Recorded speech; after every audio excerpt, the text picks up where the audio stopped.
আজকের এই ঘটনাটা এক আপু পাঠিয়েছে।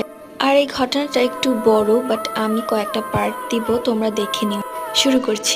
আমি যখন ক্লাস 9-এ ছিলাম তখন আমার ফ্যামিলি সিদ্ধান্ত নেয় নিউ বাসায় শিফট হবে। দেন কিছুদিন পর আমরা ঠিক সুন্দর একটা ফ্ল্যাটে শিফট হই। 8 তলাতে আমার ফ্ল্যাট। কিছুদিন ভালোভাবে যাচ্ছিল। আমরা ছিলাম 3 বোন, আমি সবার বড়, আমার ছোট 2 বোন টুইন্স। আমার নেম রাত্রি। আমার বাবা মা দুইজনই জব করে। একদিন বাবা মা দুইজনই বাসায় ছিল না। আম্মুর নাইট ডিউটি, বাবার আসতে 2 দিন সময় লাগবে। সেই দিন আমরা 3 বোন পুরো ফ্ল্যাটে একা ছিলাম। তখন রাত ঠিক 11টা 25। আমার ছোট বোন ঘুমিয়ে গেছে আর মেঝো বোন আমার সাথেই ছিল আমার রুমে। এখন হঠাৎ ড্রয়িং রুমের কিছু একটা আওয়াজ হচ্ছিল। আমি চেক দিয়ে আসলাম, কিছু ছিল না। ভাবলাম আমাদের বিড়ালটা মেবি খেলাধুলা করছিল। পরবর্তী গল্প পার্ট 2-তে।